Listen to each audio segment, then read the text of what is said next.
जय गुरु जी, शुक्राना गुरु जी, हर हर महादेव, सर्वदा भला गुरु जी। संगत जी, आइए हम सभी मिलकर सर्वदा भले की कामना से इस अध्याय की तरफ अपना ध्यान केंद्रित करें। मैं ध्यान पूर्वक पढ़ूंगी और आप भी ध्यान पूर्वक सुनिएगा और अंत में जरूर गुरु जी से इस सृष्टि और इस पृथ्वी पर कोई संकट ना आए, ये अरदास आप जरूर करिएगा। सर्वदा भले की कामना जब हम सब मिलकर करेंगे तो गुरुजी उसको पूरा करने के लिए मजबूर जरूर हो जाएंगे और हम सबको सुरक्षित करेंगे। जय गुरुजी, शुक्राना गुरुजी, अनंतम अनंतम शुक्राना, हर हर महादेव। संगत जी, आज के अध्याय में हम जानेंगे कि वर पक्ष के आभूषणों से विभूषित शिवा की नीरजा न और कन्यादान के समय वर के साथ सब देवताओं का हिमाचल के घर आंगन में विराजना तथा वर वधु के द्वारा एक दूसरे का पूजन। ब्रह्मा जी कहते हैं, नारद, तदंतर गिरि श्रेष्ठ हिमवान ने प्रसन्नता और उत्साह के साथ वेद मंत्रों द्वारा दुर्गा और शिव की उपासना व उपस्नान करवाया। तत्पश्चात गिरजाराज की प्रार्थना से श्री विष्णु आदि देवता तथा मुनि कौतूहल पूर्वक उनके घर के भीतर गए। वहां उन्होंने वैदिक और लौकिक आचार का यथार्थ रीति से पालन करके भगवान शिव के दिए हुए आभूषणों से देवी शिवा को अलंकृत किया। सखियों और ब्राह्मण की पत्नियों ने पहले पार्वती को स्नान करवाया, फिर सब प्रकार से वस्त्राभूषणों द्वारा विभूषित करके उनकी आरती उतारी।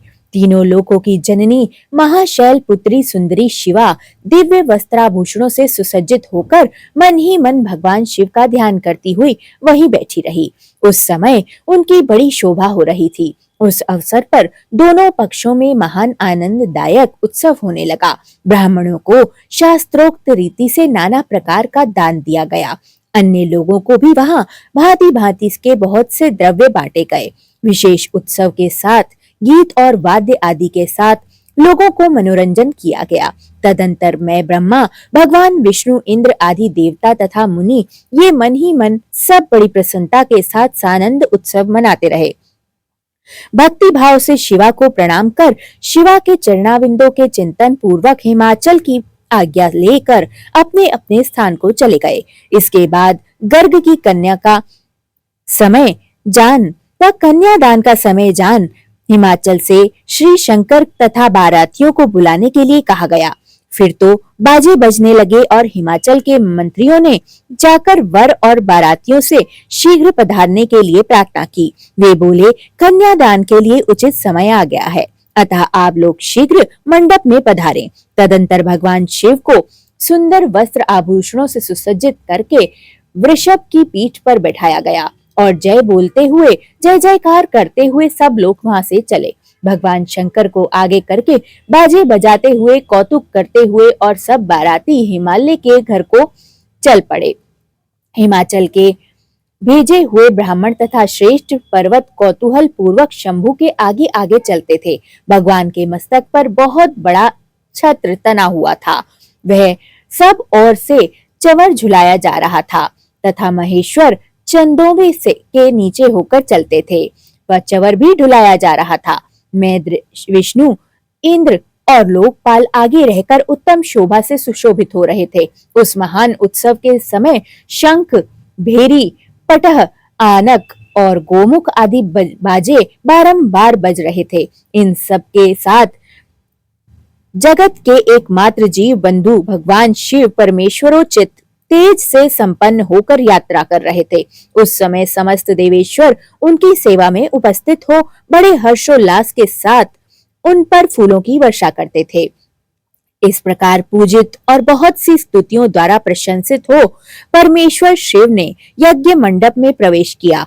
वहां श्रेष्ठ पर्वतों ने शिव को वृषभ से उतारा और महान उत्सव के साथ प्रेम पूर्वक उनको घर के भीतर ले गए।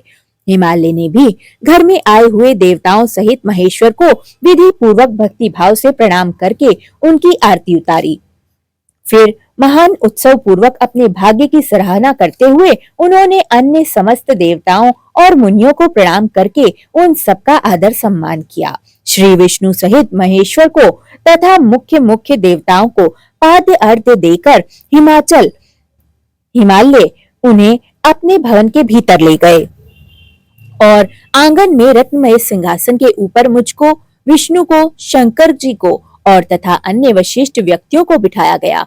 उस समय मीना ने अपनी सखियों, ब्राह्मण पत्नियों तथा अन्य पूर्वेंद्रों के साथ आकर सानंद आरती उतारी। कर्मकांड के ज्ञाता पुरोहित महात्मा शंकर के लिए मधु पर्क पूजन आदि जो जो आवश्यक कृत्य थे उन सबको सहर्ष संपन्न किया। फिर मेरे कहने पर पुरोहितों ने प्रस्ताव के अनुरूप उत्तम मंगलमय कार्य आरंभ कर दिए। इसके बाद हिमालय ने अंतर्वेदी में, जहां समस्त आभूषणों से विभूषित उनकी कृशांगी कन्या वेदी के ऊपर विराजमान थी, वहां मेरे और श्री विष्णु के साथ महादेव को लेकर गए। तदंतर बृहस्पति आदि विद्वान बड़े उत्साह से संपन्न हो कन्यादानोचित लग्न की प्रतीक्षा करने लगे। गर्ग पुण्य हवन करते हुए पार्वती जी अंजलि में चावल भरे और शिव जी के ऊपर अक्षत छोड़ा। परम उद्दार सुमुख पार्वती ने दही, अक्षत, कुश और जल से वहां रुद्र देव का पूजन किया, जिनके लिए शिवा ने बड़ी भारी तपस्या की थी। उन भगवान शिव को बड़े प्रेम से देखती हुई वह अत्यंत शोभा पा रही थी।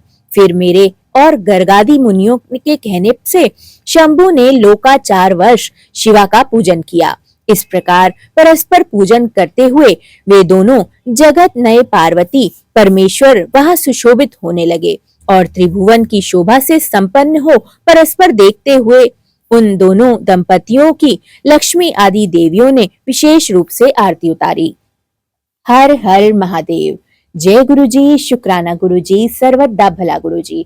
हे गुरु जी, हे महादेव, हे माँ जगदम्बा पार्वती, आपसे मेरी यही प्रार्थना है कि ये पाठ जिस जिस घर में पढ़ा जाए या जिस जिस घर में सुना जाए उन समस्त प्राणियों का कल्याण निश्चित ही हो और इस संपूर्ण सृष्टि का कल्याण आपके हाथ है महादेव। संपूर्ण जगत की रक्षा करना, चराचर जीवों की भी रक्षा करना, समस्त पितरों को भी कल्याण प्रदान करना। जय गुरु जी, शुक्राना गुरु जी, सर्वदा भला गुरु जी।